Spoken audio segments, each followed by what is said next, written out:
Okay, good day everyone. I am Christine Martinez Davi. So I will be discussing the chapter 12, the types, characteristics, and identification of learners with difficulty, remembering, and facilitating.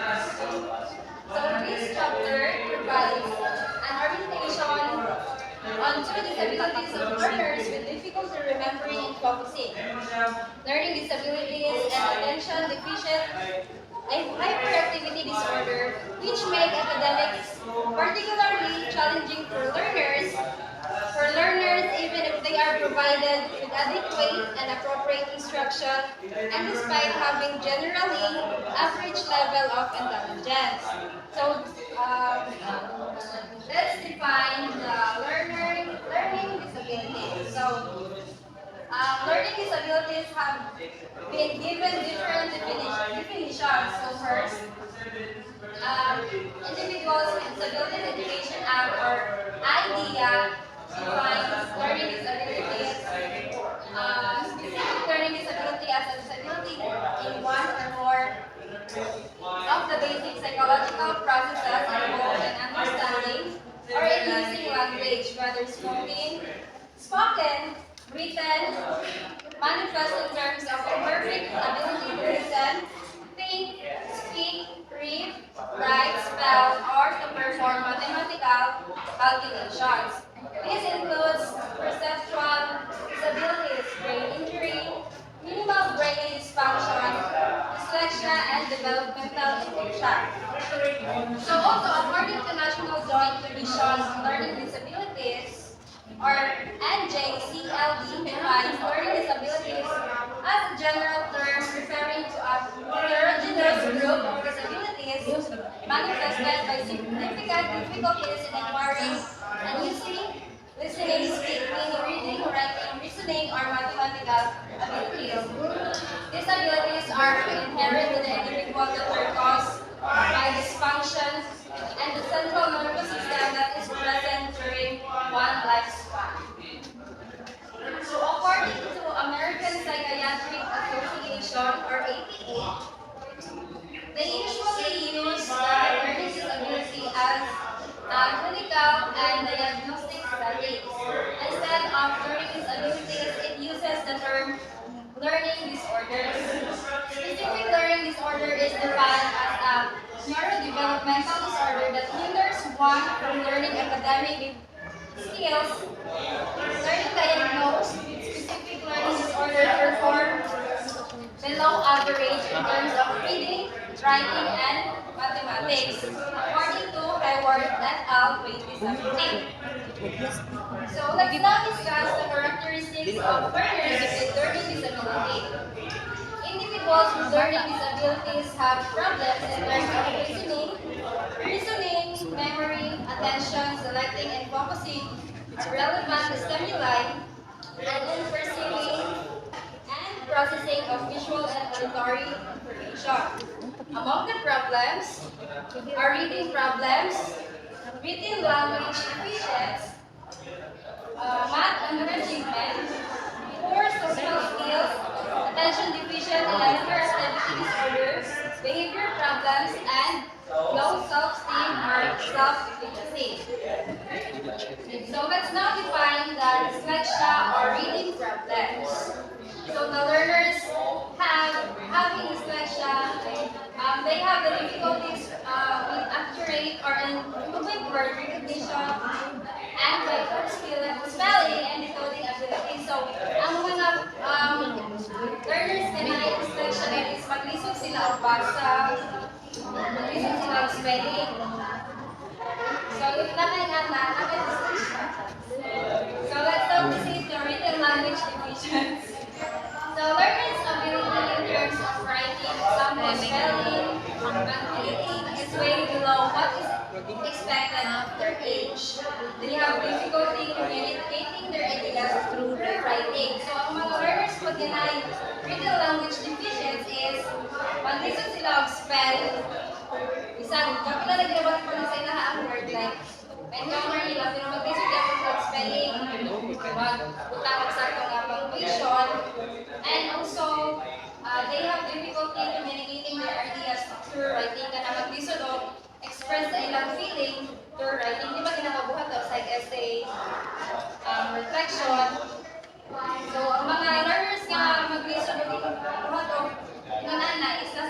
language proficiency. So the next one is math underachievement. So the learners with math underachievement perform poorly than their peers in every type of math problem. They have significant difficulty in terms of retrieving number, facts, and solving story problems. So ang mga learners nga na math underachievement disorder or something is mag-isip sila o math or some pag-isip sila o solve labi na kaning mga problem. Di ba na yung mga situational nga na may realize. So ang mga learners nga mag-isip nga na siya math underachievement nga na below sa iyang kaedad dapat ng iyang like resolve nga na. So let's now proceed to 4 social skills. They are prone to interpersonal problems, which often lead to rejection, low social status, and interaction with teachers, difficulty making friends, and loneliness. So, another word is, ano pa na niya, kinatawag na introvert. Kanang itaw, hindi kayo sila hilig sa kay halubilo bitaw sa uban. Like, kanang mas ginapili nila na sila na fluently, kahit sila kayo, yung nga, kabalong mag-communicate, social interact. So, let's now proceed to attention deficit and hyperactivity disorder or ADHD. Learners with ADHD, they have difficulty paying attention to a particular task or become overly active. So, katong mga kuwansan mo, mga muna ginatawag ka, sa kuwansan na nagsutra ginatawag ka, kaya siya tapos mag-release daw, ang iyang attention, dali na kayo ma-convert sila and so, muna siya ADHD. So, behavior problems. Incidences of behavior problems among those with learning disability are higher than usual. Upon adolescence, those with learning disabilities are more likely to show risk-taking behaviors such as smoking, marijuana use, delinquency, aggressiveness, and gambling. So, itong muna na siya sa upon adolescence. So, kung galing bata, pag ito, malang sila yung mga behavior problems like aggressive dito kayo sila. Nagpasilo sila pagdako ni Kalis na risk na mahimo like hindi pag sigarilyo, paggamit ng marijuana, or aggressiveness and gambling. So, panang magsugal bitaw sa garab ng mga yung na mga hamtong na karoon, sila yung mga pasimple na behavior problems. So the last one, low self-esteem or self-efficacy. Learners with learning disability are more likely to have low self-esteem, efficacy, mood, effort, and hope than their peers. So, katong mga learners nga, of confidence.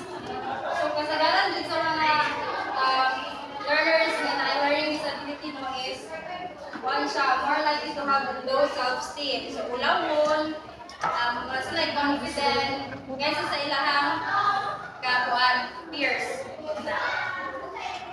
So, according to APA 2013,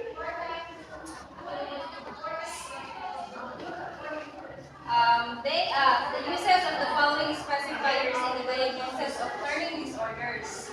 So, mo sa with impairment and reading. Mo siya ginatawag na dyslexia. Kato, word reading accuracy na sila paglisod. Paglisod sila o kuan, pagbasa sa sakto bitaw, mobile, pagpagli sila yung fluent pagbasa. Bisan ko, for example, high school na ka, ang iyong pagbasa is,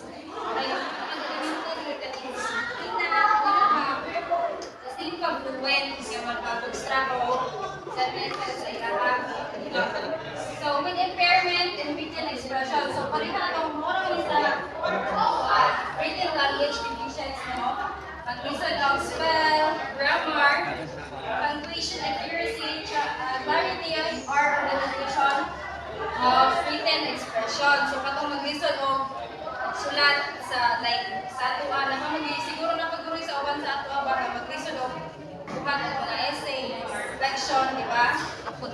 So, with impairment in mathematics, ginatawag na siya ang dyscalculia. Number sense, correlation of mura gyapon na siya sa math underachievement, ato mag-reason o memorize ang mga arithmetic formulas, accurate math reasoning, number sense, gatuloy na. So, ang pagkabihon is gina-classified as mild. So, ang primero, ano siya so, from the word mild, mild lang din siya. Some difficulties in learning skills, one or two domains, but the learner is able to compensate with appropriate accommodation or support services. So, naanda ko siya yung difficulties, pero dili siya kuhaan kaning daghan, like, mild pa lang din ang kuhaan ba? So, the second one is moderate or ang katamtaman pa nga labiyon. Mark difficulties, learning skills in one or more academic domains that the learner is unlikely to become proficient with some intervals of intensive and specialized education. So, kanin din sa moderate, ano sa yung kalisod sa one or more academic domain. So, ang ikatulo is ang severe, which is ang pinakagabi. Severe difficulties in learning skills in several academic domains that the learner is unlikely to observe those without knowing intensive, individualized, and specialized teaching. So, sa kaling ano is, kaning mga sila kayo kung makalar niya ka ng higit sila makalar, mag-isa din sila ang taon. So, kasagaran nila is, kinahanglan nila ang mga tutor para mas makalar sila o ginagawa sila para ginaisa-isa din sila para magpukusan bitaw nila ang mga so, that's all.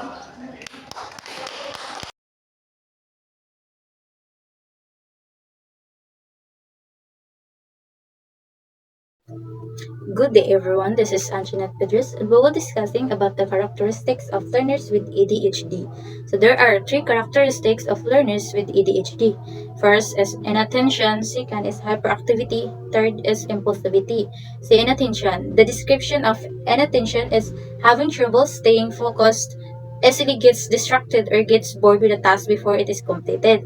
So ang inattention is kanang dili siya makafocus tapos dali ra siya ma-distracted sa mga madali ra siya ma-distract tapos dali ra pud kay siya ma-bored even wala pa na human ang gihatag nga task kibali sa iya. So second is hyperactivity.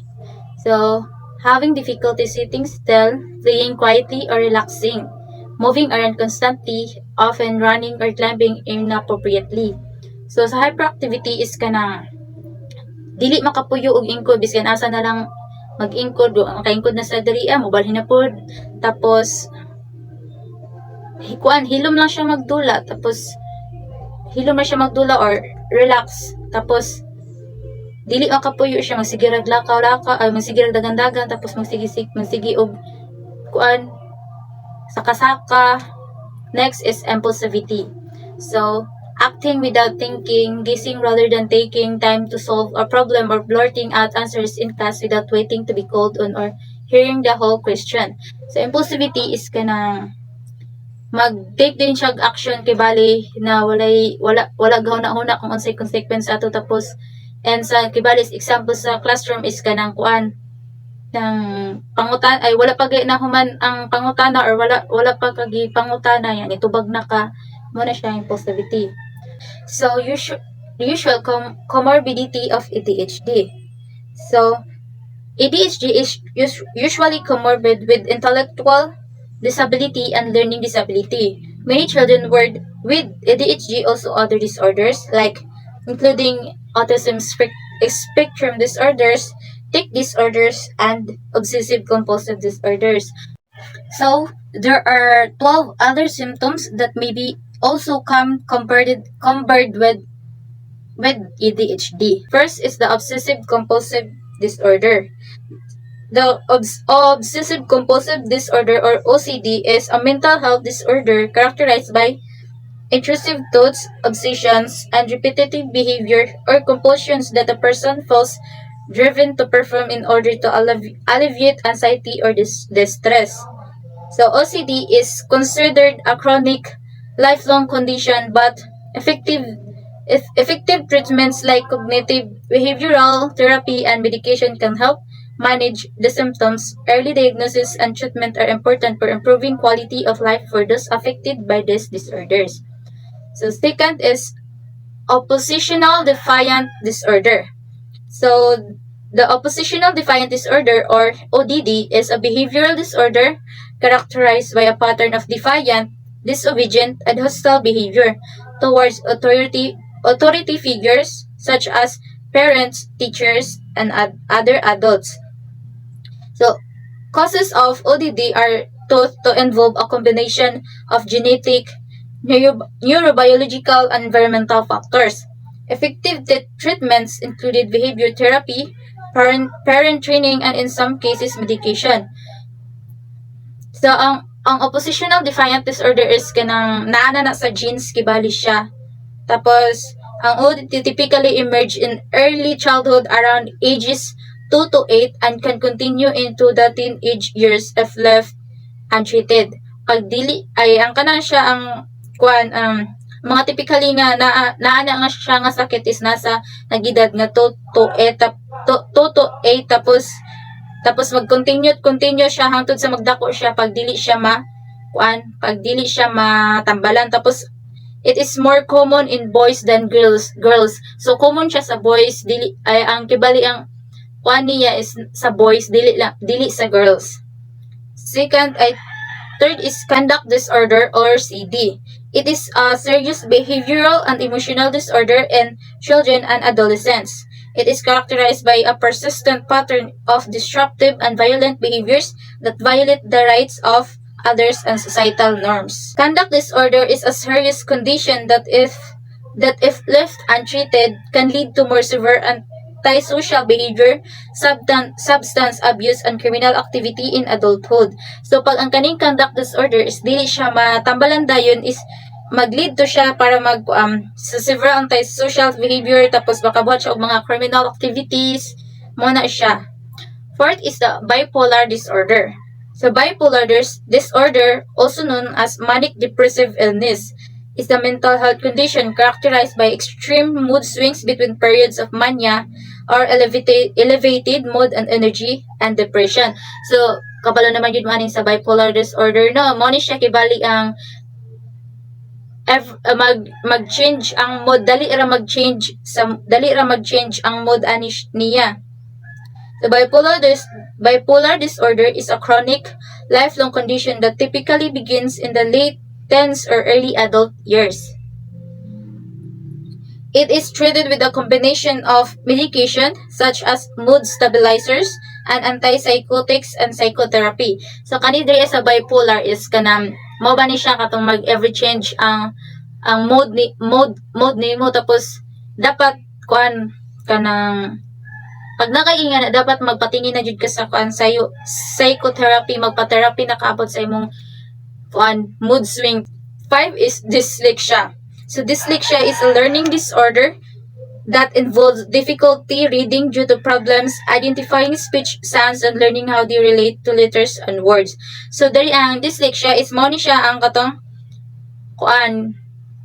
kanang maglisod og basa, tapos maglisod og identify sa katong mga speech sounds, tapos maglisod pud ay speech sounds unsa niya pag-relate sa sa letters and words. So next is the tics or Tourette's. So Tourette's syndrome is a chronic condition that affects the brain and nervous system. People with Tourette's syndrome have motor tics or involuntary movements, and at least one vocal tic or involuntary sounds. These tics can be simple like blinking or shrugging, or complex like repeating words or phrases. The severity of Tourette's syndrome varies widely among individuals. So some people may have mild symptoms that only affect their social interactions, while others may have several symptoms that interfere with their daily life. The cause of Tourette's syndrome is unknown, but it is believed to be combination of genetic and environmental factors. Next is the Asperger's syndrome. So Asperger's syndrome is also known as Asperger's disorders. It is a type of pervasive developmental disorder or PDD. It is characterized by difficulties in social interaction and nonverbal communication, alongside restricted and repetitive patterns of behavior and interest. Unlike other autism spectrum disorders, individuals with Asperger's syndrome do not have significant limitations in intellectual functioning or in self-help skills. They have often have average to above average intelligence and are able to function independently. However, they may struggle with social interaction and form relationships, and they may have difficulty understanding and interpreting social cues. They may also have unique strengths and interests which can be very focused and intense. So Asperger's syndrome is mo ni sila ang mga individuals nga maglisod o socialize sa other, makipag relationship sa other. Next is anxiety and depression. So anxiety is a mental health disorder characterized by feelings of worry, anxiety, or fear that are strong enough to interfere with one's daily activities. These feelings may cause physical symptoms such as fast heart rate and shakiness. Second is the depression. It is a common and serious medical illness that negatively affects how you feel, the way you think, and how you act. It causes feelings of sadness and or loss of interest in activities once enjoyed. Next is the speech and language. Speech refers to the vocalization form of human communication, while language is a system of communication that uses symbols, signs, or gestures. So, speech involves the physical act of producing sounds, while language involves the cognitive process of understanding and producing meaning. So, language can exist without speech, but speech cannot exist without language. So, language is a broader concept that includes written and non-verbal forms, whereas speech is specifically vocal. So next is the sleep disorders. So sleep disorders is a condition that affects the ability to sleep well on a regular basis. It can involve difficulty falling asleep, staying asleep, or experiencing poor quality sleep. There are many types of sleep disorders, including the insomnia, sleep apnea, restless legs syndrome, and narcolepsy, among others. These disorders can have various causes and can significantly impact on persons' overall health and well-being. So sleep disorders mao ni siya tong mga tao nga kuan kanang maglisod og tulog siya. Next is the dysprasia. Dysprasia is a motor learning disability that can make it difficult to perform tasks that require coordination, such as writing, tying shoelace, or playing a musical instrument. So dysprasia is kanang maglisod siya og sulat, maglisod og pati magtawod og liston, maglisod siya, tapos maglisod pud siya og kanang magplay og instruments. Last is the substance abuse. Substance abuse refers to the harmful or hazardous use of psychoactive substances, including alcohol and illicit drugs. The effects of substance abuse on the body included liver damage, lung disease, heart problems, mental health disorders, and potential overdose. So, the effects of substance abuse in the community include increased crime rates, decreased productivity, and potential health crises. Causes of ADHD. Genetic factors could be a possible cause of those with ADHD, and the family are at greater risk of having it. So, ang causes daw sa ADHD is kanang naana daw na siya sa genes na kanang pagdako og posibilidad na ang imuhang family is naa sa naiing ana is nawi possibility nga napod na siya sa imuha. Aba, paano man gud siya ang ADHD is kanang genes by genes. Next is the identification and treatment of ADHD.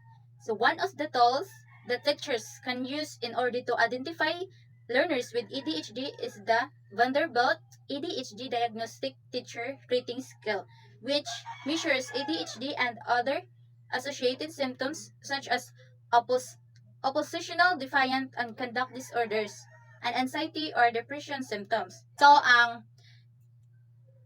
Vanderbilt ADHD Diagnostic Teacher Rating Scales is mao ni siya ginagamit sa mga teacher para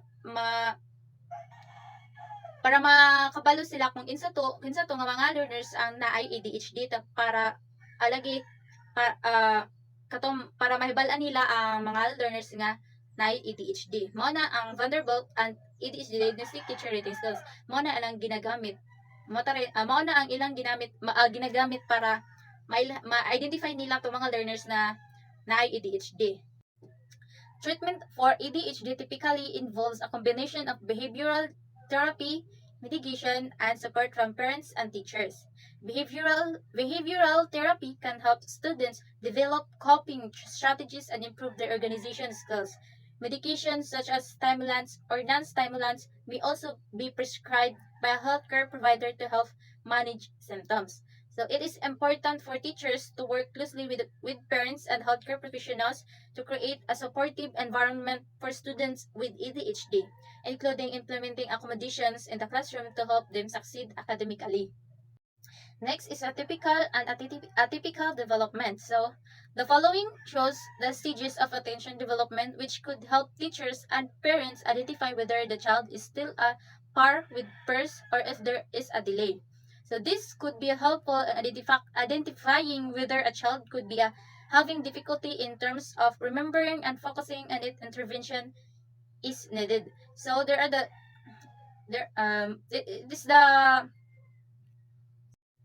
this is the development of attention, age and description. So 0 to 1 year, extremely distracted. So mao ni sila ang dali ra gyud ma-distract.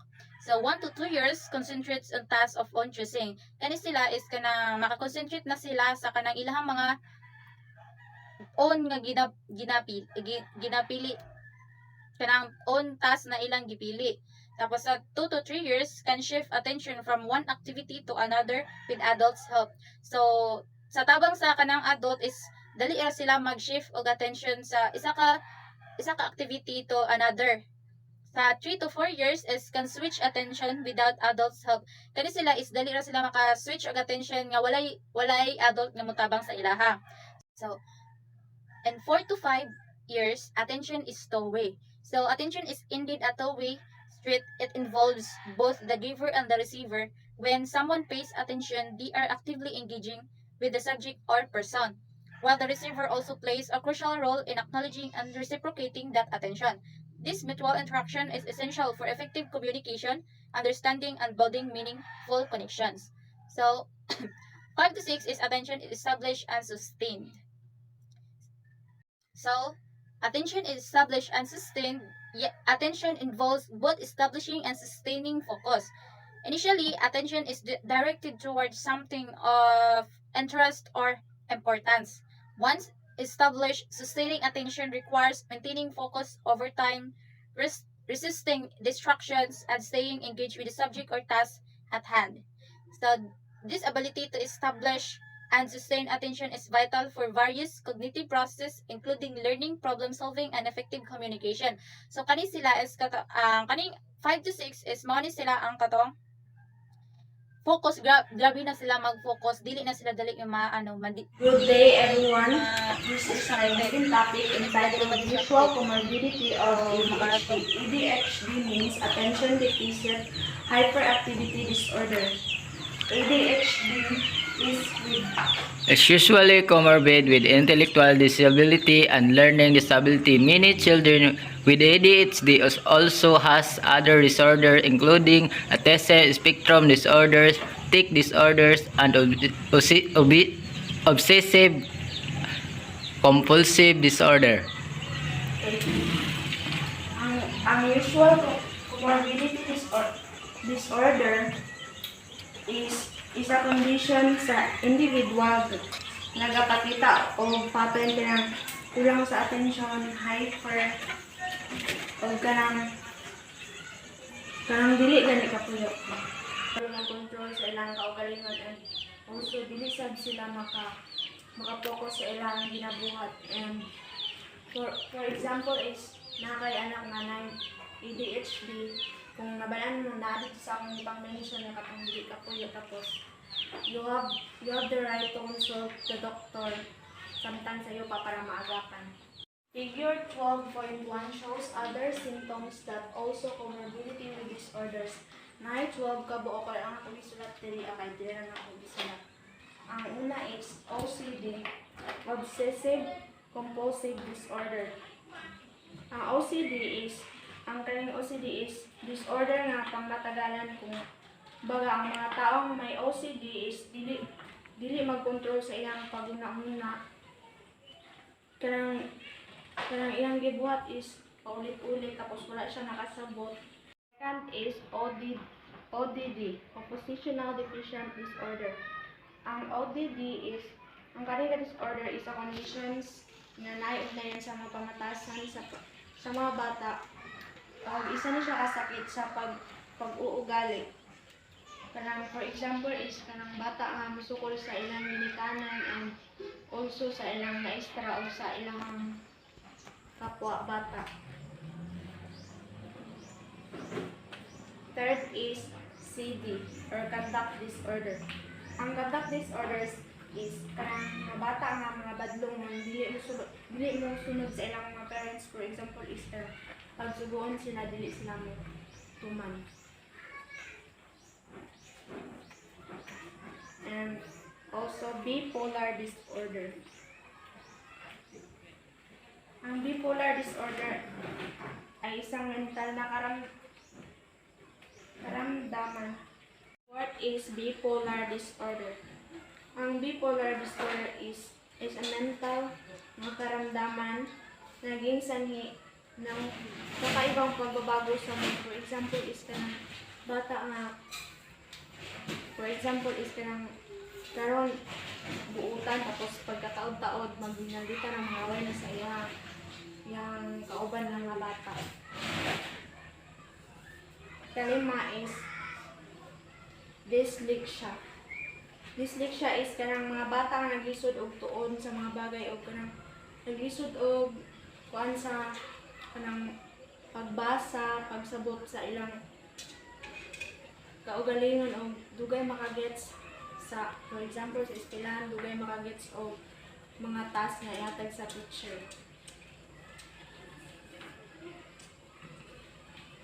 Ang tick storage. Ang tick storage is na siya sa nervous system. Kanang dili ta kabantay nga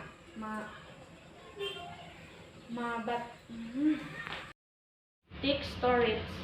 Ang tick storage is na siya sa nervous system nga kanang impromptu nga wala ka nagdaw na nabati na daanin mo.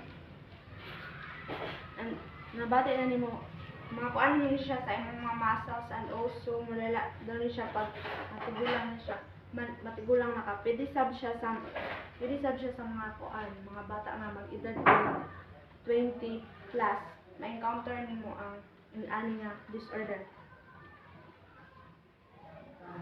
Next is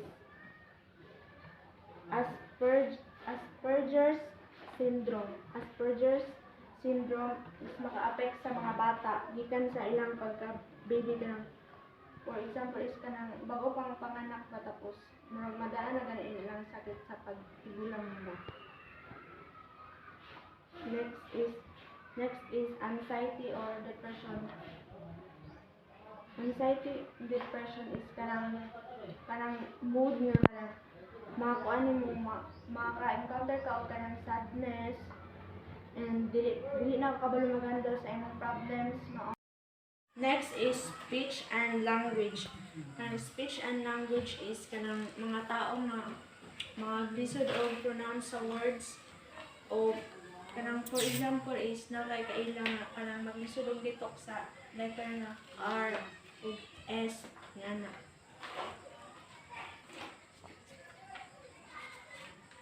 Next is sleep disorders. Sa buto-buto naman kaya ang sleep disorders kaya mga tao nga maglisod og tulog, kulang sa tulog o kaya mga addict sa cellphone nga hindi nakatulog. Next is dysprasia. Dysprasia is ang karaniwang kondisyon na naka-apekto sa pagdalaw at coordination. Hindi ito naka-apekto sa iyong katalinuhan. Dili siya maka-apekto sa imong ka-bright tunon. Next is substance abuse. Substance abuse is kanang mga tao na sobraan og take og drugs o kanang Kaya dili na sila kakuan sa ilang kaugalingon kay na-hyper na sa drugs and also for example pud is kana sa mga mama nga buntis tapos dili sila ganahan nga buhion ilang anak tapos ilang ginaingnan og mga tampay. Let's proceed to causes of ADHD. What causes ADHD exactly is still not yet fully understood. It is possible for children with ADHD to manifest the same behaviors, yet this could be caused by different factors. Causes of ADHD is wala pa jud na unawaan kung unsa jud ang sanhi aning ADHD nga sakit o ang mga possible nga mga outcomes. Like for example is nakay kanang parinti nga na yung mga visual impairments ka individual impairments kanang for example ikaw mga anak ka tapos simba ko lang inyong anak is na ay mental disorders tapos kuan may nungduman ni mga naday kay parinti so kanang sa by blood gani siya. Next is identification and treatment of ADHD. One of the tools that teachers can use in order to identify learners with ADHD is the Vanderbilt ADHD Diagnostic Teacher Rating Scale, which measures ADHD and other associated symptoms. Ang kaning identification and treatment of ADHD is gigamit sa mga teachers para masuri kung ang isa ka bata is naa ba siya ADHD o kung unsaon siya pag solve o para maagapan siya og dali. About ADHD Diagnostic Teaching Rating Scale, na siya upat ka buok. First is behaviors are scored 2 often or 3 very often. Is inattention requires 6 or more counted behaviors from questions 1 to 9 for indication of the predominantly initiative subtype. Inattention or kulang sa kawalan ng atensyon. Next is hyperactivity. Impulsivity requires 6 or more counted behaviors from questions 10 to 18 for indication of the predominantly hyperactive impulsive subtype.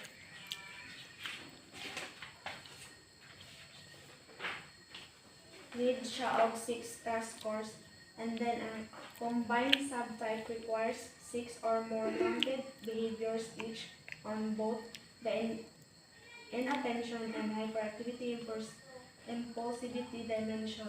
Need siya of 6 ka score and both same in attention. Is typical and atypical development. The following shows the stages of attention that helps teachers and parents identify whether a child is still apart with peers or if there is a delay. Kani atypical and typical development is nag-help sa mga teachers and sa parents nga ma-identify nila ang ilang bata nga kung nabay peers or delay. Table 12.7 development attention. Na siya age and description. First is 0 to 1 year. 1 year extremely distractible. Kanang na-distract pa siya. And 1 to 2 years concentrates on tasks of own choosing. Kanang makabalo na siya magkuan sa iyang mga task nga walay tabang sa iyang parents. 2 to 3 years can shift attention from one activity to another with adults help. Kanang daghan na siya mabuhat nga activities with kanang tabangan siya sa iyang ate or parents and also the teacher. 3 to 4 years can switch attention without adults help. Sa 3 to 4 years nga edad is dili na siya mag-need o help sa teachers and sa iyang parents. And 4 to 5 years, attention is two-way. Kanang, ang diri sa 4 to 5 years is kanang, kaya na niya i-handle iyang mga tasks without help of adults. That's all. Thank you.